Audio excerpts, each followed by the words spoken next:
right, we are beginning with color glazing. We have our Hansa yellow, Cad red light.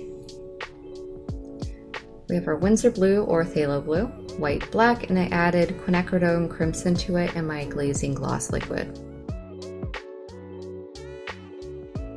Now, as you remember from our last painting, the quinacridone crimson has almost like a purple reddish hue. It's a little bit on the cooler side. So the Cad red light is a little bit orangey, more on the warm side. So if you mix those two together, you're going to get kind of this interesting, like rosy color that works really well for flesh tone. That's why I like to kind of keep both of them in my palette. It really mixes it up a little bit. And here I am adding white again. Although, like, I know what I'm doing, so I guess we'll see what happens here. So this is what I'm talking about. By adding the Cad red light and the quinacridone magenta together, you're getting that rosy hue. So you can see kind of in the middle, that's the two mixed together. At the bottom is more of the quinacridone by itself with the glaze. And you can kind of play with that mixture with going a little bit warmer to a little bit cooler. And it'll give it some shape, because if you think about it, warmer tones are more where like more light would be, and sometimes cooler would be in the shadows, so that would be kind of fun to play with. And I'm actually taking the quinacridone, mixing it with my carbon black. Carbon black is blue underneath, it has a blue undertone, so it actually will make the quinacridone crimson a little bit more violet, as you can see right here. And I have no problem with adding violets to skin, ever.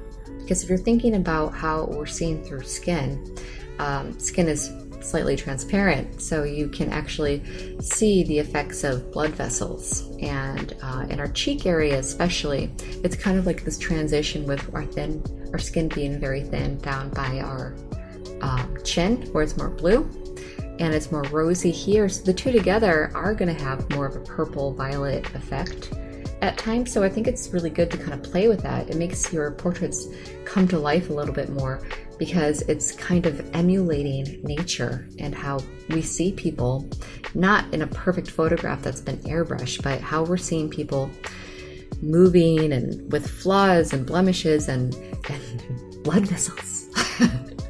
So it's good, it's really good to just push these ideas a little bit more, even if you're not seeing it into the painting. And I think that's where it's fun to be an artist, is you can push your ideas. And even though we're creating paintings for this specific class to look very similar to a photograph, the more you can push the ideas of things that you learn in science, nature, and anatomy, makes your paintings more interesting, more lifelike, and more you, because you're the one who sees these things and you're the one who is conveying that message to your audience.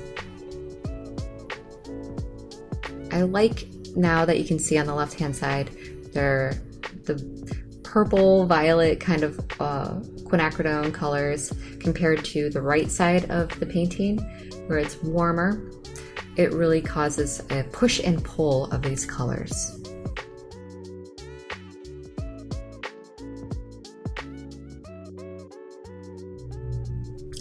And Hansa yellow and the Cad red light make really nice oranges, as we know already.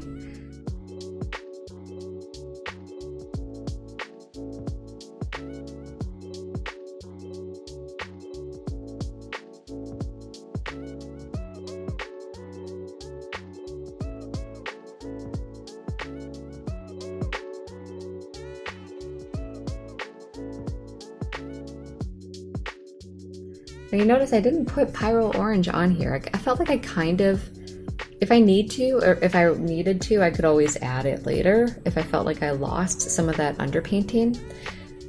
But at this point in time, everything had been laid down already. So now what we're trying to do is enhance what we did underneath.